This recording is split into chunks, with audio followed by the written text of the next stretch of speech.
This is Broadcast Obituaries, Gone Too Soon. We exhume a short-lived TV series, episode by episode, give it a proper eulogy, and answer the burning question, was it canceled too soon or not soon enough? Analysis, nostalgia, and our final verdict on TV's fallen heroes.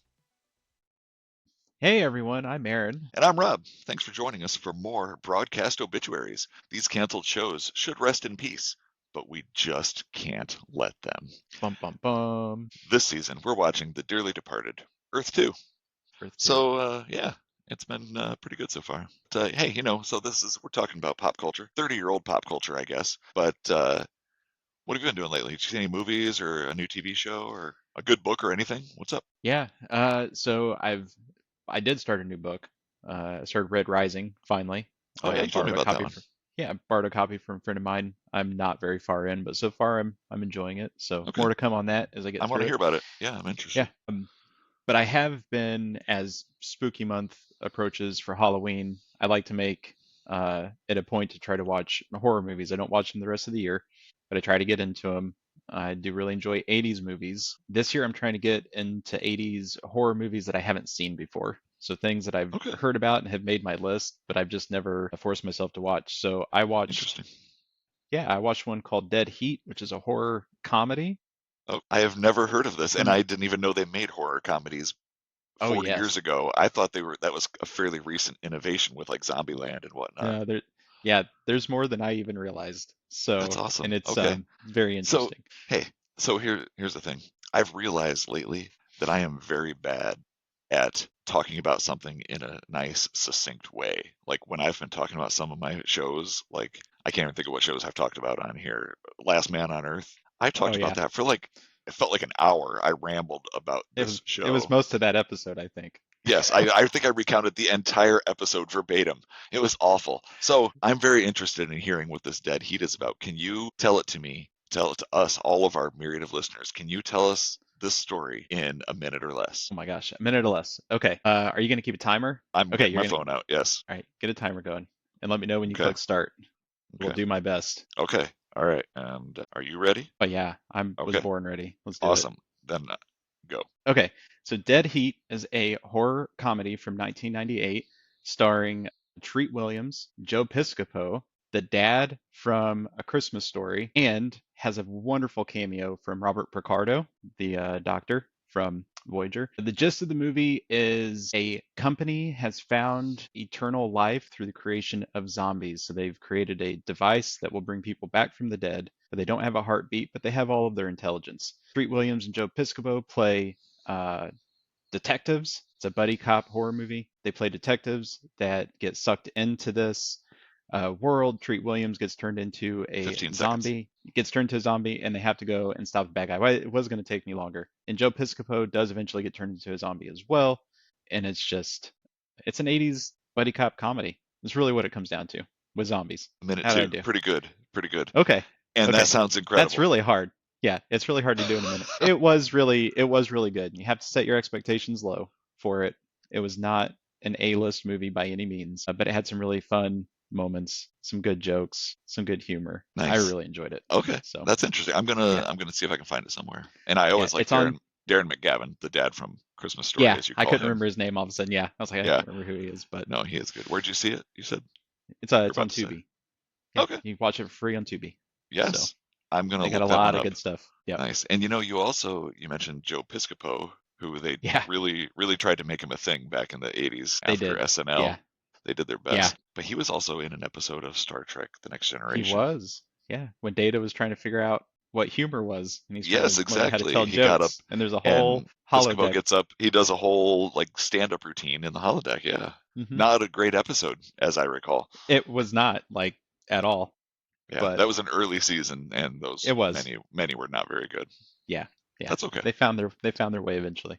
Nice. But interesting because I forgot that Piscopo was in that episode of TNG. So within this one movie, there were 2 degrees of separation. Yeah. So 2 degrees of separation, right? Would it be 2 degrees for Star Trek? So Piscopo was in Star Trek. Oh no, because they weren't ever in TNG together or the same show together with Robert Picardo. Yeah. Yeah. But still, Robert Picardo was in Star Trek First Contact. as the holographic doctor in that movie. He was. So Yeah, you're right. they do both connect to all of the TNG cast. Yes, There you're you right. go. Yep. Cool. There we go. That's a good connection. Yeah. So it's fun. Check it Yeah, out. nice. Okay. All right. So this week we watched episode 7, The Church of Morgan. And this aired originally on Sunday, December 18th, 1994. The TV guide description says, with narration by Julia, the feeling of loneliness is adversely affecting the marriage status of Morgan and Bess. Meanwhile, at the urging of Riley, Dr. Heller addresses the growing symbiosis between Yuli and the Terrians. And I don't know if you remember, but a few episodes ago, we were kind of talking about some of the characters that we really wanted to know more about their backstories. And I said, Right. I'm really curious about Bess and life on Yes. Earth. And, in this episode, we get more of it. And now I'm realizing it's not that interesting. It's We don't need to know that yeah. much about her backstory on Earth. Yeah.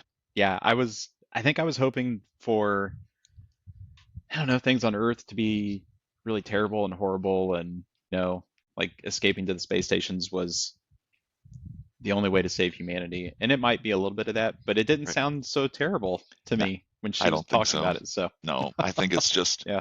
I think that's just where the poorer class lives and the richer people live up on the stations or Yeah. work people like Danziger live Something on like the that. stations as a Right. working class. But I think that's really all that it is. And it's not like I really, in my mind, Earth was almost like a wasteland Yeah. That's where I was and at. people Yeah. couldn't live there. They had to live on the stations, but there's lots of people living there apparently. Yeah.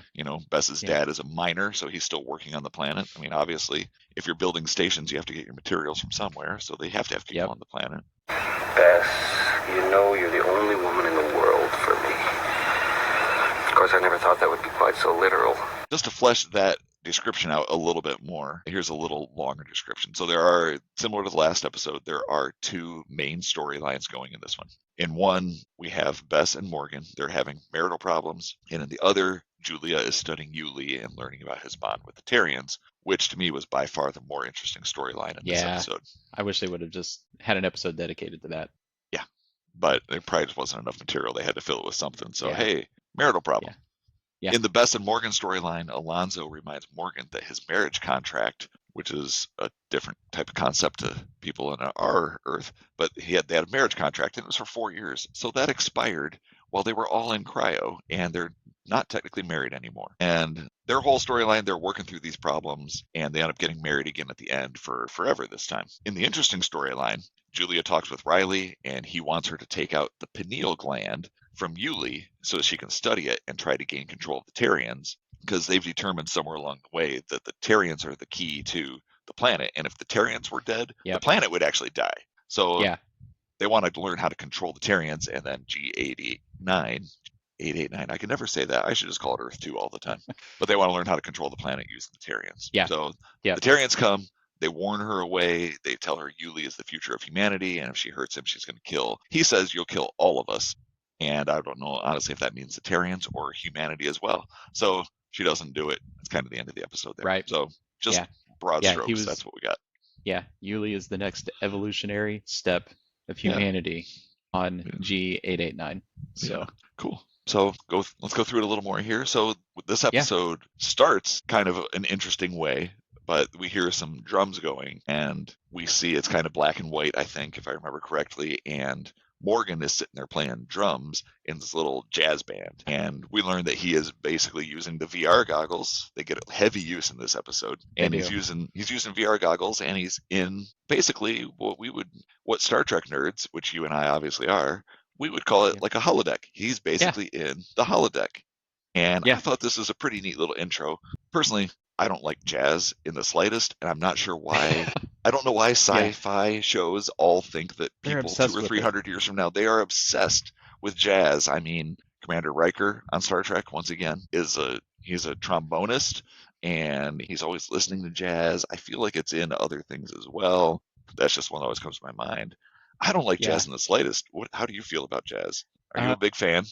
I'm not a huge fan. I don't enjoy free jazz. Free jazz is like, sounds to me like and I'm probably going to tick some people off when I say this, but free jazz That's is just what we're like here letting, for. yeah, just to bother people. We're here to It's just letting like a 5-year-old get a hold of some instruments and go to town. it just sounds terrible because everybody's trying to find their rhythm together, but nobody ever does. So you got a drummer doing one thing and the guy over here on a trumpet doing something else, and the guy on the piano is just banging on the keys, and it all just sounds awful to me every time. Yeah. But I do like jazz. I can put it on for the background noise sometimes if I need Okay. something Like just some going. Miles Davis or something like Some that. Miles Davis or something, yeah, but it's not my go-to music. Okay. So yeah, but yeah, free jazz not my jam. You should listen to some and see what you think about it. I honestly, I've never even heard the expression free jazz. I kind of get what you're describing there, so I don't Yeah, think I want to listen to it, honestly. Not yeah, my thing. you should Definitely not you my should thing. try. You should try. So, I've but not never, great. I don't think I've ever heard a jazz song playing like in the doctor's office or An anywhere because elevator. I've never purposefully turned it on. I don't think I've ever heard it playing anywhere and been like, I got to get the name and of this artist and song so Right. I can add this to my Spotify list later. Yeah. I don't Yeah. think I've ever done that in my life, So, and I don't think I'm yeah. going to start now. It's No, just not probably not my not. thing. Not my thing. Yeah. Nope. But hey, I'm with you. 200 years, 250 years in the future, maybe it's just like their classical music. We people listen to classical music from a couple hundred years ago, several hundred years ago, or more now. You know, Bach, Beethoven, Yeah. Mozart, all these guys, and maybe that's like classical music to them. Yeah. I It's don't what know. they gravitate towards. Yeah, I don't know. It was interesting, and the holodeck. yeah. What Um, what do you think of that? I don't know. It's all a little weird, and we'll talk about it more as we get through it because the end of the episode has a very interesting holodeck Yeah, scene. yeah, And I don't know. It's very different from what we see on Star Trek, right? Holodecks in Earth 2 or the virtual reality tech that they're using really feels like an entertainment slash communication device, right? Because Julia's using it to talk to Riley, yeah, who's somewhere on the planet, but then Morgan's using it to play fake drums in a jazz band, and he might actually know what he's doing because is what you don't see is when he's or what you do see it when they're shooting him sitting there under that tree. He's got sticks in his hands. He's actually yeah, playing, yeah, so he looks like he knows what he's probably doing. So yeah. maybe he does actually play drums and My you know assumption was he so knows how to play, and maybe back yeah, on Earth One, he was in a jazz band or liked to play jazz. That was my assumption yeah, with that. Yeah, it yeah. was Yeah. interesting. So yeah, Hey, but it's different. hey, we were the outrageous Acuna. That's the Star Trek episode that had a holodeck in it, and now we're talking holodecks again. What a cool little tie-in there. I Yeah, we're love not going to get away from it this time. some of the holodeck episodes of TNG were some of my favorites in the series. Like the Oh, one where Data tells it to create an adversary worthy of beating him the instead of Sherlock Holmes saying, episodes. right, exactly. And when it creates Moriarty, who can actually leave the holodeck in various episodes and is capable of beating Yep. Data and not Sherlock Holmes. I love it. But Yeah. yeah, many of those, I love those episodes. Yeah. Also, on Lower Decks, we spend a lot of time talking about TNG. Lower Decks is a great show, It's fantastic. and they do they go to one where they're all Mark Twain. Everybody is in the holodeck dressed, and they are all Yes. being Mark Twain, Yes. and it's hilarious and It's awesome. so good. Yeah. Yes, I love I those. forgot about that one. Yeah. I Yeah. just thought of it. I love it. I love it. It's good stuff. Yeah. Yeah. That's missing from Strange New Worlds. There's squeezing in those types of episodes, but they don't have a holodeck. They do have a holodeck episode where they're testing the technology. It's Okay, brand new technology. cool. And that one was really, really cool. But nothing as good as what we got in TNG. So Yeah. back to this episode. We are still on the first 20 seconds of the episode here. Morgan is in VR playing some drums.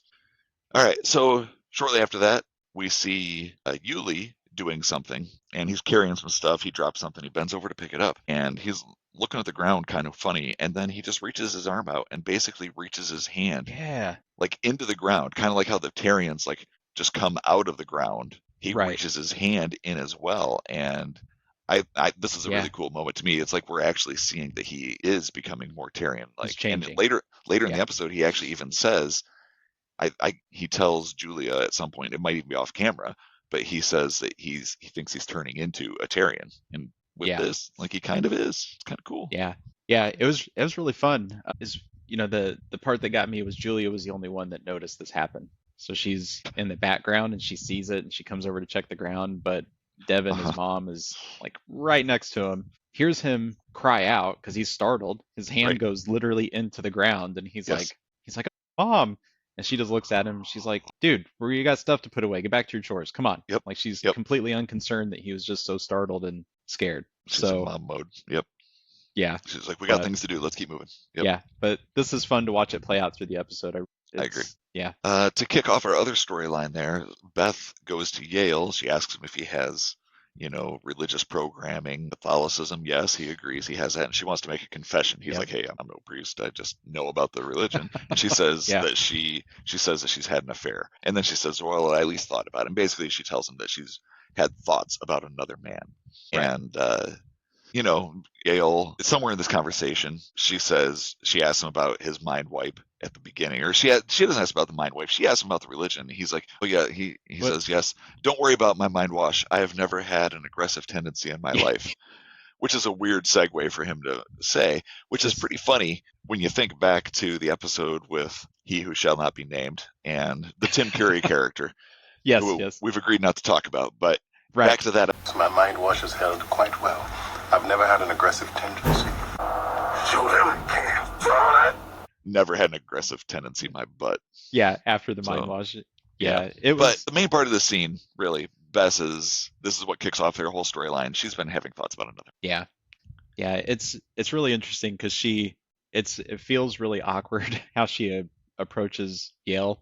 Yeah, because she approaches him and he's playing with his cybernetic arm, and Bess just starts talking about how there were better models of cybernetic arms. We could get you a better one, and it's just this weird. Like, by the way, do you have any Catholic programming? Right. But yeah, and she does. She like immediately just confesses like this is really bothering her, and she lets Yale have it, and Yale handles it as any gentleman would. He's very polite and walks through it. But I mean, if you were Bess, you would probably, if you were married to Morgan, you'd probably daydream a little too. Right. I mean, right. Absolutely. Yeah.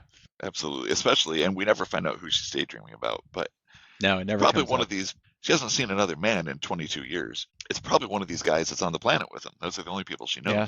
But she sees all these people all day long that are out there working and working on their camp, working on all these things. And her husband, we know he likes to take naps all day long or sit under a tree and play drums by himself, so yeah, it's not too surprising that she might not at least just daydream a little bit. Who do you think she was daydreaming about? My thoughts are either Yale himself, or Danziger. That's Danziger.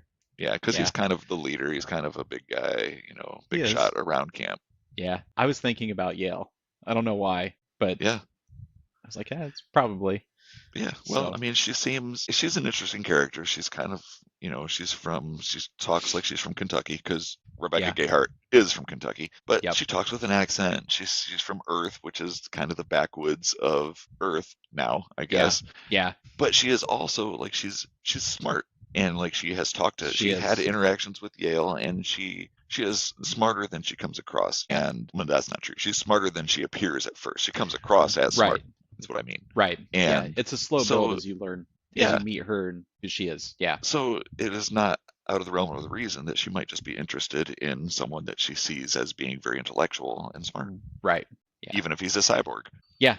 You never know. Cyborgs, we don't know how that all works. Benefits.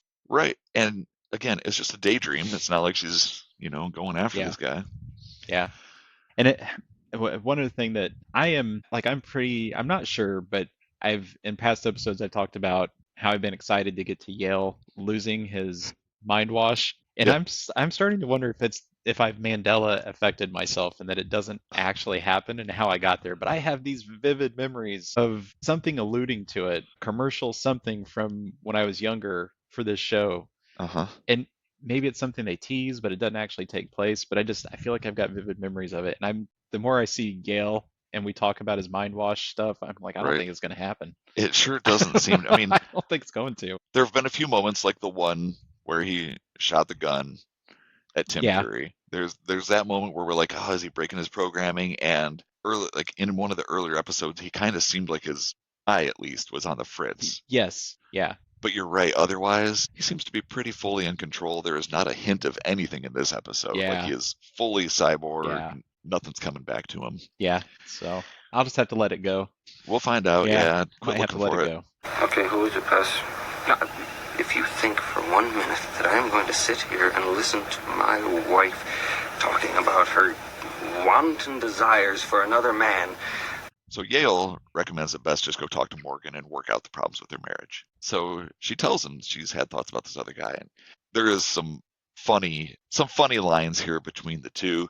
There at one point, he's wondering who it was that she's been thinking about, and then he realizes it's probably someone on the planet. He's like, great, it's another man that I'm stuck with. Another man that I happen to be on an extended camping trip from hell with. That was pretty good. I think that's probably what they should have called this. Instead of Earth 2, they should have called this the extended camping trip from hell. I think that is just... I'd be down. I would have watched it. Me too. That's hilarious. It's yeah, but he really, like, Morgan completely loses his mind. Like, he is not able to have a rational conversation with her at all. Yeah. And he's really, just not emotionally stable. No. He can't handle any kind of conflict. No. If it's just not going his way, he doesn't know what to do. Yeah. So yeah, it's crazy. So I mean, really, all she tells us, she says she's had basically some stray thoughts, like basically, like you said, a daydream. Yeah. And he's acting like she's asking for. He actually says, "Are you asking for my permission to go have an affair?" Yeah, it's insane. The way he reacts is insane. Yeah, and I mean, I can understand not being happy about it. That makes complete sense. But he loses his mind, and he's just not stable. He's not stable. Yeah. But some other stuff happens. At one point, Julia, the doctor, she's on another call with Riley. There's many calls in this one, and this one was interesting. Pop up constantly. Yes, she's on VR in this one, but also when you were seeing it, Riley is like in a small screen, and we can still see the tent in the background. I thought this was interesting because every other time, it's like she's on this call, she's fully immersed in the VR. There. Yeah. And she has no idea what could be happening around her. Why would she not be using all of her VR like this? Yeah. To keep an eye on people walking into the tent. Well, yeah, and we see later on that you can be snuck up on while you're in VR. Yeah. So, you're talking about all this super traitor type conversations with the group you're with, and you're just going a little bit of ways away from the camp and closing yourself off to real life. It's where bizarre. anybody could be listening to you. Literally anybody. Yeah. Completely bizarre. Yeah. Really, it's kind of sad, but the Morgan and Bess storyline dominates this episode. Yeah. And it's by far the weaker. I mean, to me, the less interesting one. I'm not interested in that whole storyline.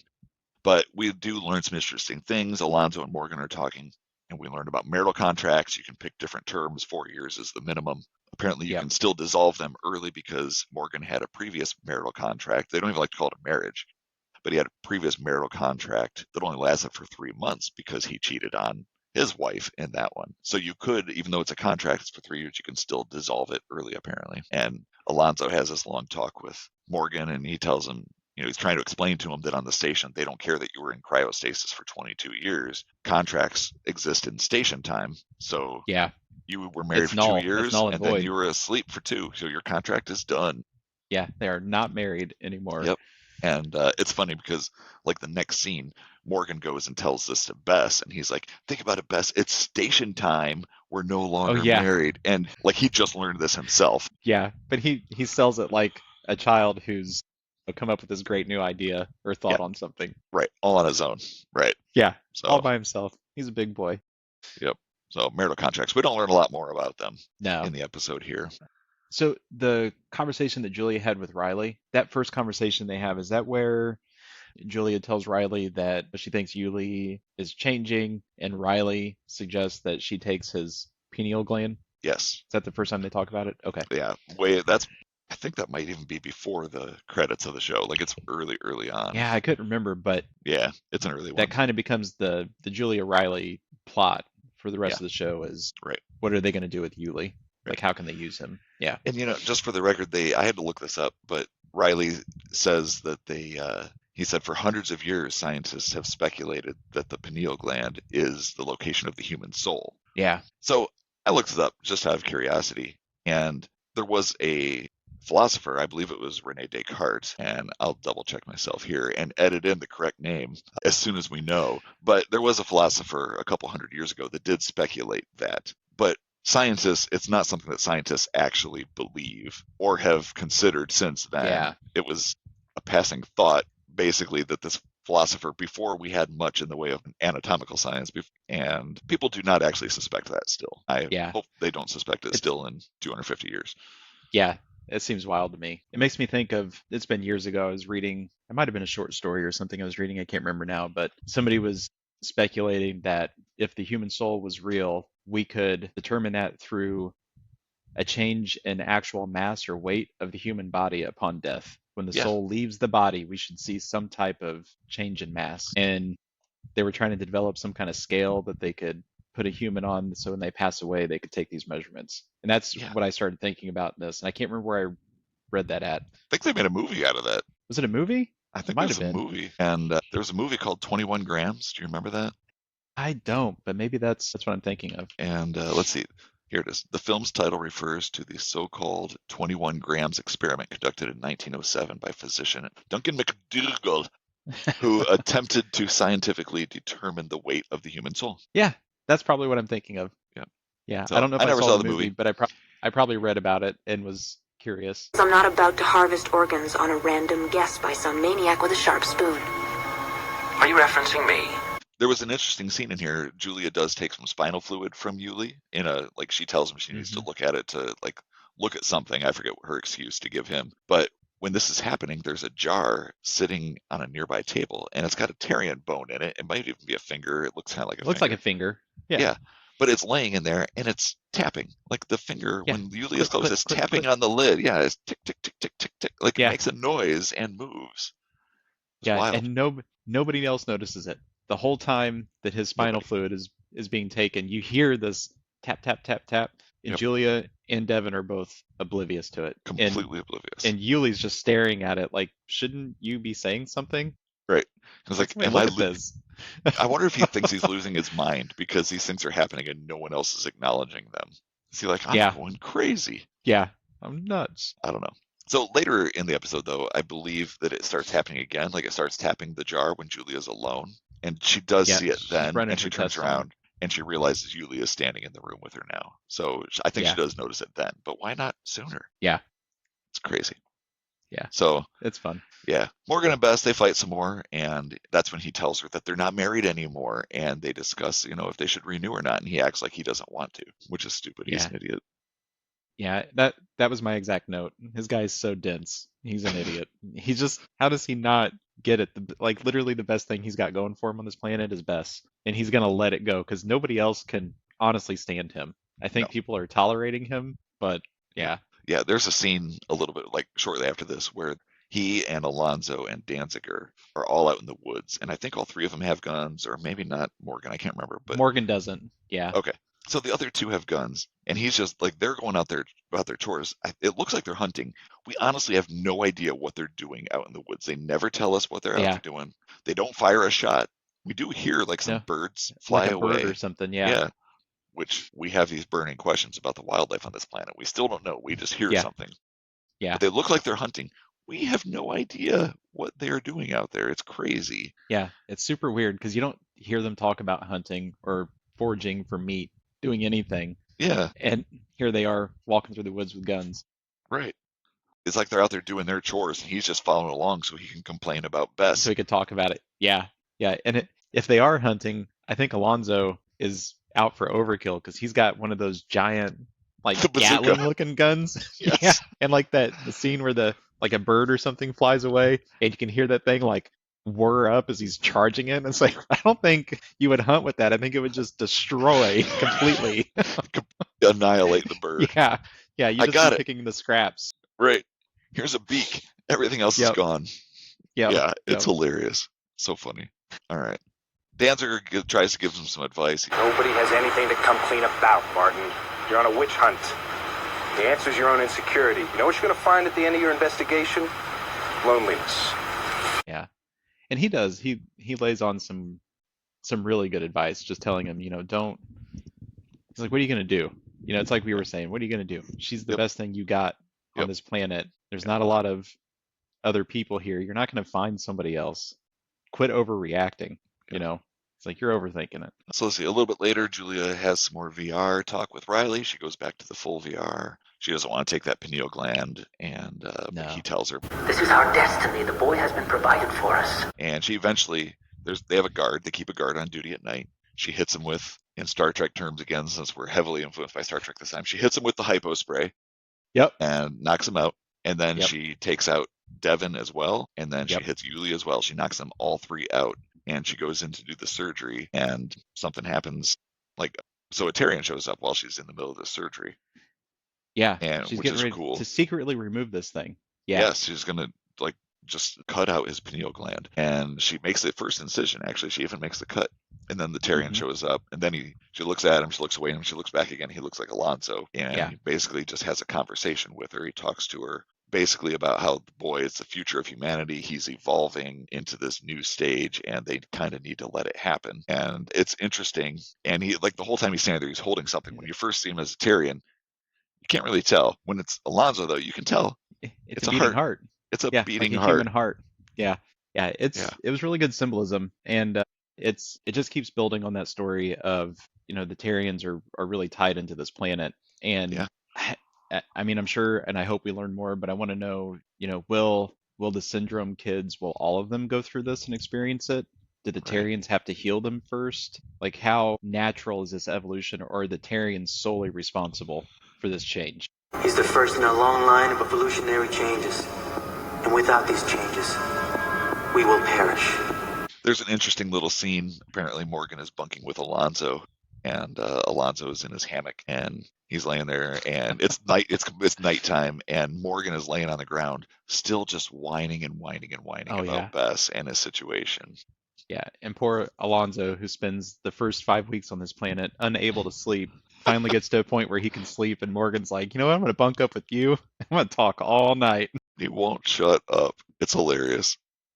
So funny. A lot of stuff happens here. Let's see. Trying to find the good stuff. Morgan goes back into, Yeah. he goes to VR again, and he basically is having a conversation with Bess's dad. She accuses him earlier of hating her dad and not getting along with him and barely ever speaking to him. So he has this whole conversation with her dad, and he's like, I'm sorry, I never talked to you. And he tells her how much Bess means to him. And this is when you alluded to this earlier. This is when Bess sneaks up on him while he's in VR, Yeah. and she hears the whole conversation, and then she grabs the glasses. He clearly did not see her sitting there. He was clueless that she was Yes. there, inches from his face. Yeah, so she pulls the glasses off of him and kisses him. They make up, and Yeah. he proposes to her, and they get married again. They decide to get married, and that's kind of what most of the rest of the episode is about. Them like making marriage plans, getting ready for that. He's talking about how much, like, he's shaving. Boys, a man needs a companion, and he's Oh, yeah. waxing He's suddenly eloquent. this, Yes, like he's Yeah. this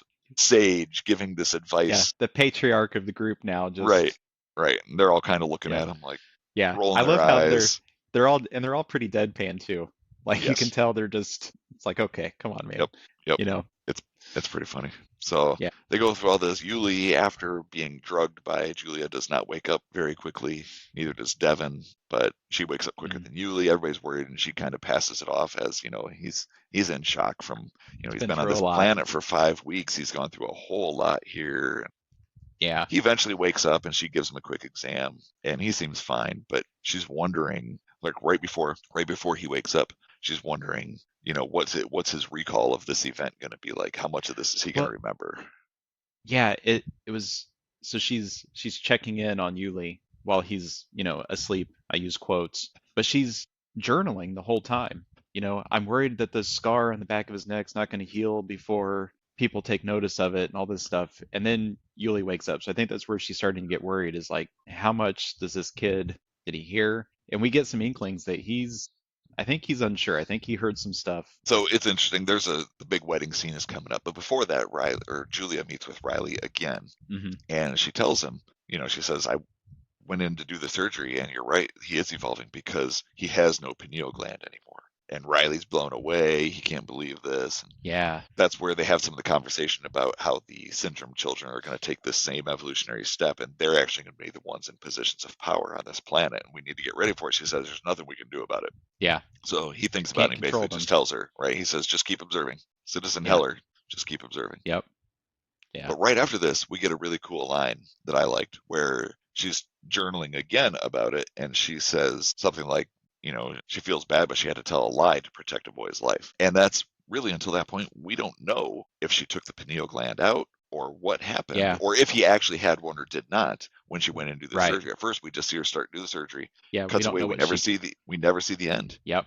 Yeah. So I like that. I liked how they filmed it and gave it to us in little pieces. Like Yeah. we don't know what happened. They make it, then they give us one answer, and then it turns out that was a lie. I really liked the sneakiness of that. Yeah. That was fun. And I like that it's letting us see where she's probably setting her loyalties. You know, that Yeah, she's trying to play both sides right now. she is. So it's She's going to still trying. become a problem for her eventually. Yes, very quickly. Very quickly Yep. here. So we get to the big wedding scene. Marriage. Marriage is what brings us together today. And everybody, basically everybody that they have there is in VR, and everybody is dancing. I think it skips right to the reception. So it's a VR scene. It's a big reception of a wedding. People are dancing. Everybody's dressed up in tuxes and formal gowns and all this. And this is where we do get a little scene where we see Julia looking at Yuli, and he's just kind of giving her this look. And Yeah. it Stink looks eye. like it's the old stink eye, exactly. And it's like he's Yep. thinking, I know what you're up to. And Yeah. it's a pretty interesting thing. What do you think about this whole VR scene here at the end? So it was really weird to me. The VR scene itself was fine. It's all of the survivors in that group at the dance, but there's a lot of other people, right? There's a lot of VR, holodeck characters that they're dancing Yes. with. Yeah, they're not all real people. They're not all real people, right? One thing that got me is on the DVD summary for this, Virginia Madsen gets a credit for being in this episode, and the only thing I can really remember her from in the 90s was the first Candyman movie.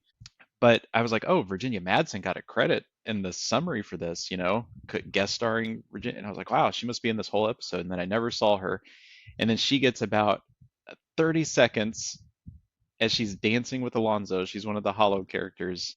And then that's it. And you never see her again. And I was like, that's really odd that they put that in the DVD summary for this episode. That like, oh, she's in this. Yes, I thought that was hilarious. I noticed it in the opening credits, like as they're going by. Yeah. It said special guest appearance, Virginia Yes. Madsen. I don't know her name. I don't know her at all.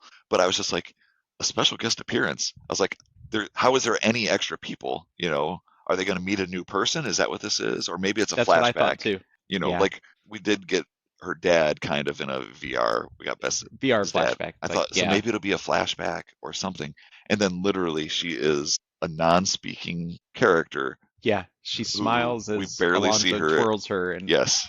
And I didn't even know she's until gone. you said this. I didn't know that was her. I had no idea who she ended up being in this episode. Yeah, I thought that was funny. That was true. So it's what got me is, you're in the moment of the holodeck scene here, and they're all dancing and having a good time. But then at the very end of it, they pan out so you can see what's actually happening in real life. And it's like 10 people wearing glasses, their virtual glasses, and they're all dancing by themselves, except for Bess and Morgan. But everybody's just pretend dancing with. And it's like, why would you not just be celebrating with the real people in real life that exist right there? I think there's like an equal number of men and women. Pair off and dance and have fun. Like, don't. Just turn the music on. Unneeded to me. Just turn music on and have a party. Yeah, exactly. Yeah. I don't know. It was just weird. They were really pushing the virtual stuff. Yes, so, they definitely did. Yeah. So that's that's where the episode ends. It just pans out from that scene where we see them all standing there, slow dancing by themselves, and that's the end. So yeah. What do you think of this one? It's very mediocre. I mean, they planted some good seeds for things that are really interesting, like they do in some of these episodes. Yeah. I just hope they pick them up and carry them on. So I don't know. What do you think? This was super boring. Super boring. This is the worst. Meh. Yeah. Even the good storyline, honestly, was slow, and it was a lot of the same thing. Like a lot of those conversations with Riley, it was just repeats, and it was just boring. It was boring, and like it's hard to say that's the good storyline, and it was the better one, but it still wasn't great. It was there was interesting information, but watching it all as it happened, like it was a yawner, complete yawner. There wasn't anything going on. We did not see. Almost forgot. We didn't see True this episode at all. Yeah, I don't think she had a line. I don't even think we saw her on screen at any point. Zero does make an appearance. I think he's carrying a jug of water at some point, and you just see him cross. So again, they're leaving out probably one of what could be the coolest characters in the whole show. Yeah, they're just not doing anything. True Danziger. Yep. Oh, you meant Zero. Zero. Yeah. Zero. True Danziger. Yep. Yeah. Right. So Yeah, I but agree. meh. Overall, meh. I'm with you. It's fine. Not the best. No, we haven't. I can't remember if we've asked this in the last couple episodes, but we tend to ask each other, would you keep watching at this point? For Mm, me, I'll just answer this. By this point, if I've stuck with the show this long, I'm probably still going to keep watching it. Like, even with yeah. a boring episode like this, I'm not even thinking about dropping the eh, show. Like, I tend to finish shows that I start, and especially back then, it was still a sci-fi show, and there wasn't a lot of Yeah. sci-fi around that I could watch. So I'm, Yeah. this was definitely a bummer of an episode. But again, I had watched a lot of Star Trek by this point in my life, so I knew there were definitely bummer Oh episodes yeah. that happened because Star Trek is full of Yeah. them. Yeah. And, I probably watched this originally and yawned and was like, that was, especially as a teenager, this was all about marriage. I would Yeah. just be like, Ugh. Lame. yep, I don't care about this. And now, as an old man who is married, as far as this episode, I still don't care about it that much. So, Yeah. It's fine. I don't want to watch that. I'm here for the sci-fi, but I get character Yeah. development and all of that, and trying to Yeah. fill. I was gonna say trying to fill in the B plot, but it was the A plot in this episode. It It was the was. main story and Yeah. not even the And backup. So they should have flipped it. It should have been yeah, reversed. yeah, Yeah. Every series that goes like this, where you've got 20 plus episodes in a season, you've got some yawners. So if I yep, watch this one, what I watch next week, 100%, I'm going to come back, right? This wasn't a bad episode. It was just boring, you know? yeah, yep, So yeah, exactly. It wasn't I'm bad. coming back for it. Yeah, Me I'm too. coming back. And Me I'm too. hoping the next episode's got more going on. So next time we'll discuss episode 8, The Enemy Within. Julia hopes the secret injection of Yuli's DNA will make her the link to the Terrians. When her VR visit with Riley is disclosed by True, Julia's conflict of Project Physician and Council Patriot is considered by the group. So, as we've been speculating for a few episodes now, it sounds like she's going to get caught in Yeah, VR by True. it's about time. Right, And right. keep getting away with it. We'll see what happens. So, hey, everyone out there, we appreciate you guys listening. Please be sure to subscribe to this podcast on whatever surface it is that you're listening with, and be sure to rate us or leave a review wherever you can. We really appreciate it. That helps us out a lot. So, thanks for joining us today. I'm Rob. Yeah, thanks everyone. And I'm Aaron. And this has been Broadcast Obituaries. Thanks, everyone.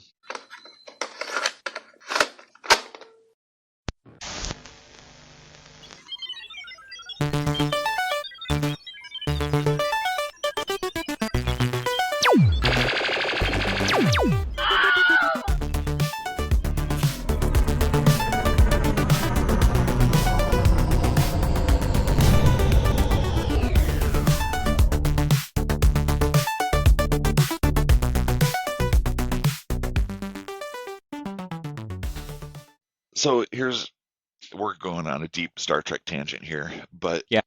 and I read this somewhere in an article, but so like Strange New Worlds does some unique things with their episodes. Like I think there's one where people are puppets, and there was one where it's been a season or two ago now and I didn't see the puppet one, I just read that somewhere, but I remember the one a couple seasons ago where I think someone, like everyone, it was like a fantasy world. They were seeing each other Yep. dressed up in fantasy garb. Obviously there was the musical episode. Yeah. And so they're trying to do all these neat things like that.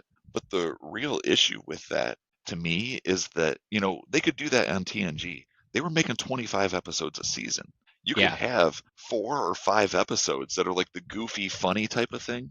With Yeah. Strange New Worlds, they have 10 episodes a Yeah. season. And you can't spend half of your season doing the goofy fun things that you want to do Yeah. on things like that. Like they're just too carried away with that kind of frivolity, I'm going to call it.